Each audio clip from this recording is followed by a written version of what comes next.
Financial markets పై పట్టు సాధించాలనుకునే వాళ్ళు Revanth conduct చేసే వెబినార్ కోసం ఈ నెంబర్ కి కాల్ చేయండి. నమస్తే, వెల్కమ్ టు సుమన్ టీవీ. నేను విష్ణు. ప్రస్తుతంతో పాటు NISM and CRISIL certified wealth manager Revanth Chalamala ఉన్నారు. వారితో మాట్లాడదాం. నమస్తే రేవంత్. నమస్తే అండి. రేవంత్, మీరు డైలీ చాలా మంది క్లయింట్స్తో మాట్లాడుతుంటారు. అవునండి. రకరకాల క్లయింట్స్ వచ్చి మిమ్మల్ని అప్రోచ్ అవుతుంటారు. వాళ్ళకున్న ఇబ్బందులకు సంబంధించి మీరు రకరకాల సలహాలు ఇస్తుంటారు కదా. అంటే ఈ మధ్య కాలంలో మీకు కొంత పెక్యులర్గా అనిపించిన ఏదైనా ఒక కేసు కానీ, లేదంటే ఇలాంటి సందర్భాలలో చాలామంది ఇలాంటి విషయాల పట్ల ఎక్కువగా తప్పులు చేస్తున్నారు, సో ఇటువంటి తప్పుల పట్ల నేను నా నాలెడ్జ్ని షేర్ చేసుకోవాలి, ఇటువంటి తప్పులు జరగకుండా నేను పబ్లిక్ని ఎడ్యుకేట్ చేయాలి అనుకున్న సందర్భం రీసెంట్గా ఏదైనా అనిపించిందా మీకు అసలు? సో బేసిక్గా రిపీటెడ్గా చాలా మందిలో కనిపించిన ప్యాటర్న్ చెప్తాను నేను.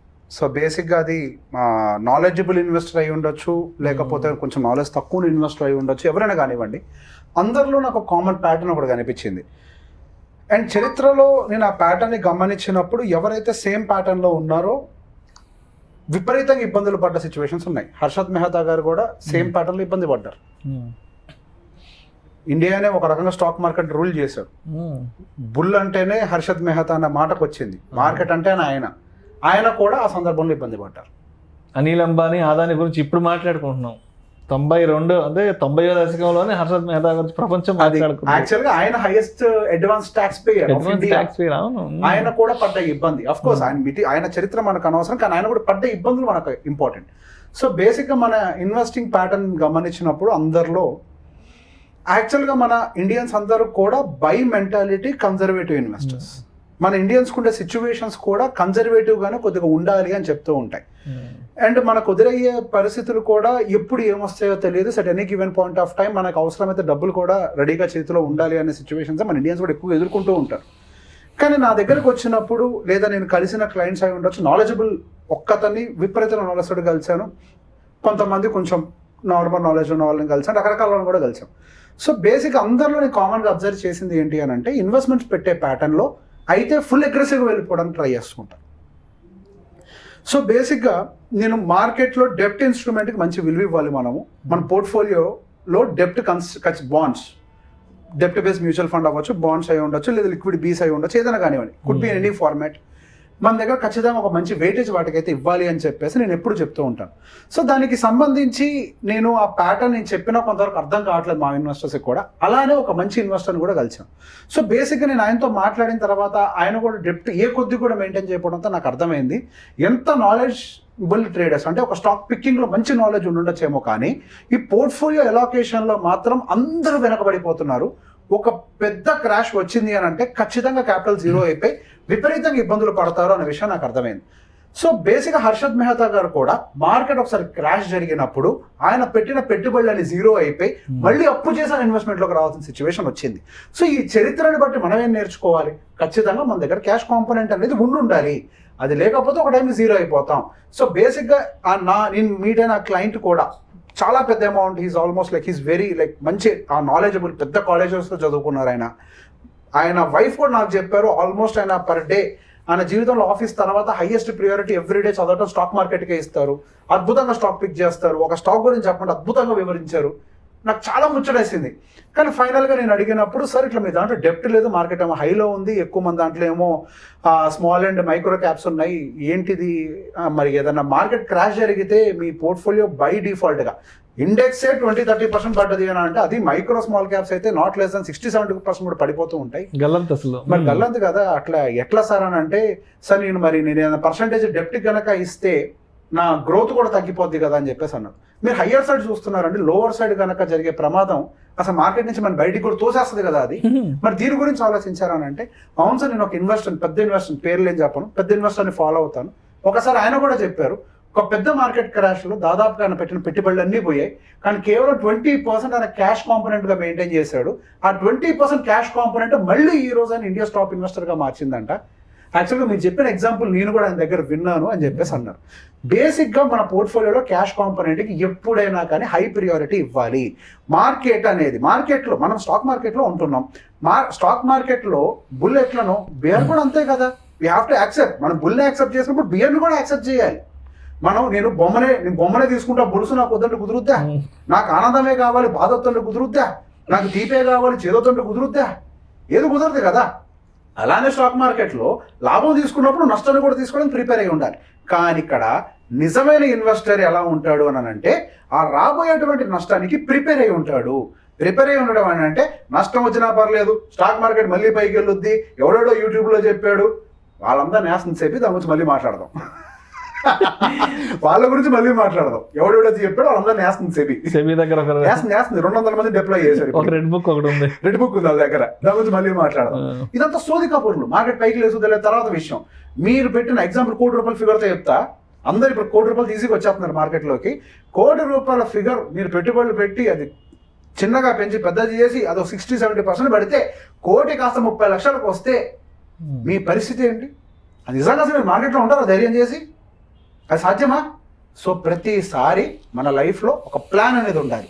మనం పైకి వెళ్ళేటప్పుడు ఏం చేయాలంటానికి ఒక ప్లాన్ ఉండాలి. అట్ ఎనీ ఎమర్జెన్సీ ఏదైనా జరిగితే ఏంటి అనే దానికి ఒక ప్లాన్ ఉండాలి.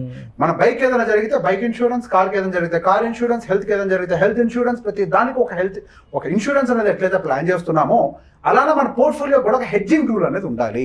ఆ hedging tool is nothing but that could be a commodity item. Commodity అని అంటే gold, if not a bond, ఆ ఫిక్స్డ్ ఇన్కమ్ టూల్. బాండ్ అయి ఉండొచ్చు, ఫిక్స్డ్ ఇన్కమ్ టూల్స్ అయి ఉండొచ్చు. ఇవి ఖచ్చితంగా ప్రపోర్షన్స్ మెయింటైన్ చేయాలి. ఏ టైంలో ఎంతెంత పోర్షన్స్తో వాటిని మారుస్తుంటామో అనేది ఇండివిజువల్ టాలెంట్ అది. ఎస్, ఇప్పుడు మార్కెట్ చాలా హైలో ఉంది. మార్కెట్ చాలా హైలో ఉన్నప్పుడు నేనైతే పర్సనల్గా మినిమం 30-50% వరకు కూడా మెయింటైన్ చేయడానికి ఇష్టపడతా. ఇప్పుడు ఫ్రెష్గా ఎంట్రీ తీసుకుంటే ఇప్పుడే నేను ₹1,00,00,000 డిప్లాయ్ చేయాలంటే 30-50% పెట్టుకోవడానికి ఇంట్రెస్ట్ చూపిస్తా. ఇప్పుడు మార్కెట్ పైకి వెళ్ళేటప్పుడు ర్యాలీలో మీ 50% డెప్ట్ రిటర్న్ ఇయ్యదు కదా, మరి మీరు రిటర్న్స్ కోల్పోతారు కదా అని అంటే ఇప్పుడు పైకి మార్కెట్ వెళ్తాం ఆల్రెడీ చాలా పెరిగింది. పైకి వెళ్తే ఎంత వెళ్తుంది?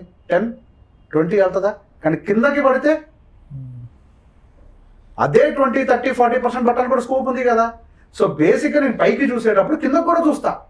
నా కళ్ళని ఆకాశానికి కాదు, నేను కళ్ళని ఆకాశం వైపు పెట్టుకొని కళ్ళు నెత్తిన పెట్టుకొని పైన చూసుకుని నడుస్తూ ఉంటే మన నడిచే రోడ్డు మీద గోతులు ఉంటాయి, గుంటలు ఉంటాయి, స్పీడ్ బ్రేకర్లు ఉంటాయి, కాదని కింద పడతాం.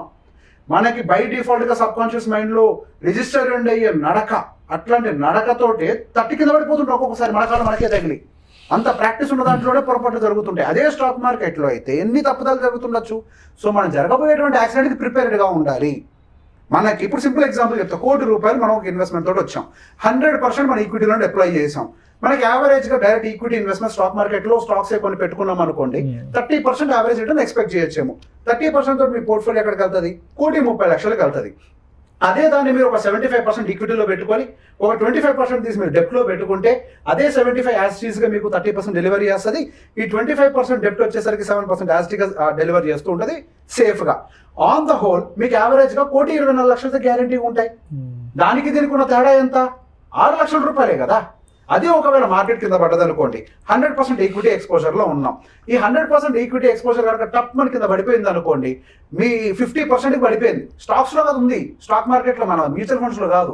స్టాక్స్లో ఉన్నప్పుడు టప్ను పడితే ఇండెక్స్ 30 పడితే మన స్టాక్ పోర్ట్ఫోలియో 50-60 పడుతుంది.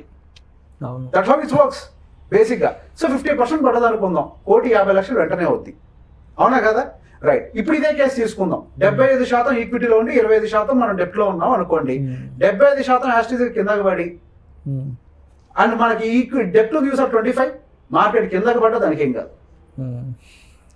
మార్కెట్ కిందకు వస్తూ ఉంటే ఇంకా ఇంట్రెస్ట్ రేట్ పెంచుకుంటూ పోతుంటుంది, దాని డిమాండ్ పెరుగుతుంది డెప్ట్ ఆ మూవ్మెంట్లో. సో మీకు 50% యాస్టీస్ కింద పడ్డా హార్డ్లీ మీ ₹75,00,000 ఎంత అవుతాయి? ₹35,00,000 ఉంటాయేమో. 35-38 లక్షలు ఉంటాయి. ప్లస్ మీకు ఈ ఒక 26 లక్షలు యాడ్ అయ్యి ఉంటాయి మీకు. సో ఎంత తక్కువ వద్దన్నా కానీ మీ దగ్గర 60-70% ఇంకా క్యాష్ ఉంటుంది. 60% మినిమం ఉంటుంది. మీరు 50 లక్షలకు పడిపోయి అప్పుడు కొనడానికి ఆపర్చునిటీ లేకుండా చూస్తారా? లేకపోతే ఎప్పుడైతే మార్కెట్ 50% కిందకి పడుతుందో అప్పుడు ఈ 25 lakhs ఈక్విటీలోకి 50% డిస్కౌంట్లో కొనడానికి ట్రై చేస్తారా? ఎవ్రీ ఇన్వెస్టర్, రియల్ ఇన్వెస్టర్ గురించి చెప్తారు, every real investor wait for a bear market because bear opportunities are very ferocious. అంటే మంచి మంచి ఆపర్చునిటీస్ ఇస్తుంది. ఎప్పుడైతే మార్కెట్ కిందకు వస్తుందో రత్నాలు దొరుకుతాయి, వజ్రాలు దొరుకుతాయి. అప్పుడు కదా మనం ఏడాల్సింది. పరిగెడుతున్నప్పుడు దాని గురించి ఆలోచించటం. ఇక్కడ ఇంకొక విషయం కూడా చెప్తా. Life is very uncertain. మనం అనుకుంటాం స్టాక్ మార్కెట్లో వాలటాలిటీ ఎక్కువ అని. కాదు, మన జీవితం ఇంకెక్కువ వాలటైల్గా ఉంటుంది. తెల్లారు లెగిసి ఏ అవసరం పడుతుందో మనకు తెలియదు. మన డెప్ట్లో మన పోర్షన్ లేదనుకోండి, జస్ట్ ఇమాజిన్ మన పరిస్థితి ఏంటో. రేపు డబ్బులు కావాలంటే డెప్ట్లో ఉంటే ఇమీడియట్గా విత్డ్రా చేస్తాం. ఇంకొక మాట చెప్తా, స్టాక్స్ కొనేటప్పుడు స్టాక్స్ చదువుతాం కదా మనం, చదివే కొంటాం కదా, వాళ్ళ బ్యాలెన్స్ షీట్ అంతా చదువుతాం కదా, ప్రతి బ్యాలెన్స్ షీట్ లో క్యాష్ రిజర్వ్ ఉంటుంది. మరి మీ పోర్ట్ఫోలియోలో క్యాష్ రిజర్వ్ ఏది? మీరు చదువుతున్నారు అంతే, దాన్ని గమనించట్లేదు. ఏ వ్యాపారంలో అయినా సరే క్యాష్ రిజర్వ్ ముఖ్యం. క్యాష్ రిజర్వ్ లేని వ్యాపారం ఎక్కువ కాలం సస్టైన్ కాదు. వరద వచ్చినప్పుడు రాళ్ళు రప్పలు కొట్టుకొచ్చినట్టుగా మన పోర్ట్ఫోలియో కొట్టుకొస్తుంది అంతే. వరద అంటే ఏం లేదు, బుల్ రైలు వచ్చినప్పుడు అన్ని కొట్టుకొస్తాయి. అదే బియర్ మార్కెట్ వచ్చినప్పుడు సో క్యాష్ రిజర్వ్ ఎందుకు మెయింటైన్ చేస్తారు ప్రతి companies? At any given cost, at any situation మనం 4 కాలాల పాటు మార్కెట్లో ఉండాలి అంటే బ్యాడ్ టైమ్స్ లో మనం కాపాడడానికి క్యాష్ రిజర్వ్ ఉండాలి. Cash reserve is nothing but bonds, what ever it is. So basic గా మనం చదవటమే కాదు స్టాక్ మార్కెట్ ని, అందులో ఏ ప్యాటర్న్ ఉందో కూడా గమనించాలి. ప్రతి పెద్ద ఇన్వెస్టర్ బాండ్ మార్కెట్ కి ఇంపార్టెన్స్ ఇస్తాడు. వాళ్ళు క్యాష్ ఫ్లో రెడీగా పెట్టుకోకుండా వరుస ఇన్వెస్టింగ్స్ అనేవి చెయ్యరు. At any given point of time market కింద పడితే వాళ్ళు ప్రిపేర్డ్ గా ఉండి అవసరం కింద నుంచి కొని వాళ్ళ పోర్ట్ఫోలియో బూస్ట్ చేయడానికి ట్రై చేస్తారు. అలానే ప్రతి కంపెనీ, ప్రతి వ్యాపారం సక్సెస్ఫుల్ గురించి చెప్తున్నా నేను, పోయిన వాడి గురించి మాట్లాడలే. ప్రతి సక్సెస్ఫుల్ కంపెనీ, ప్రతి పెద్ద కంపెనీ కూడా క్యాష్ రిజర్వ్ లేకుండా అసలు ఏ కంపెనీ ఉండదు. ఈవెన్ ప్రతి సంవత్సరం నష్టాలు ఇచ్చే కంపెనీ కూడా క్యాష్ రిజర్వ్ మెయింటైన్ చేస్తుంది. వాళ్ళ క్యాష్ రిజర్వ్ ఉంది కాబట్టి నష్టాల్లో ఉన్న వ్యాపారం నడపగలుగుతున్నారు. సో మనం ఇక్కడ పెట్టుబడి పెట్టేది ఏంటి? ఆ కంపెనీలో. ఆ కంపెనీ ఫాలో అయ్యే బేసిక్స్ కూడా మనం ఫాలో అవ్వం, రైట్? సో బేసిక్ గా స్టాక్ మార్కెట్ అని అంటే ఏదో పెడితే పోద్ది, కళ్ళు మూసుకుంటే పోద్ది. ఎక్కడికి పోద్ది అండి? డబ్బులు అంటే అంత ఈజీయా? కళ్ళు మూసుకుంటే వస్తాయా డబ్బులు? నేను కూర్చుంటా కళ్ళు మూసుకుని మరి వస్తాయా? మరి ఇన్ని సంవత్సరాల పాటు, దాదాపుగా మన 14 సంవత్సరాల పాటు ఎల్కేజీ నుంచి ఇంటర్ దాకా చదవటం ఎందుకు? తర్వాత 4 సంవత్సరాలు ఇంజనీరింగ్ ఎందుకు? తర్వాత 2 సంవత్సరాలు డిగ్రీ ఎందుకు? తర్వాత మన సర్టిఫికేట్ కోర్సులు ఎందుకు? దాదాపు 24 సంవత్సరాల పాటు ఒక్క ఉద్యోగం కోసం కష్టపడటం ఎందుకు? కళ్ళు మూసుకొని కూర్చొని జపం చేస్తే వస్తాయి ఉద్యోగాలు.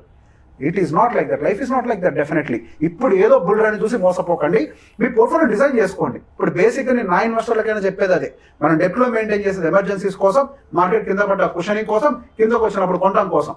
అలానే ఇన్ఫార్మ్డ్ ఇన్వెస్టర్స్ అంటే నాలెడ్జబుల్ ఇన్వెస్టర్స్, వాళ్ళు కూడా ఇది ఫెయిల్ అవుతున్నారు కాబట్టి ఇప్పుడు నేను చెప్పాలనుకుంటున్నా, ఈ రేషియో మెయింటైన్ చేయడంలో ఫెయిల్ అవుతున్నారు. నేను నాకు గట్టి కోరిక ఒకటే, India should have the best investors.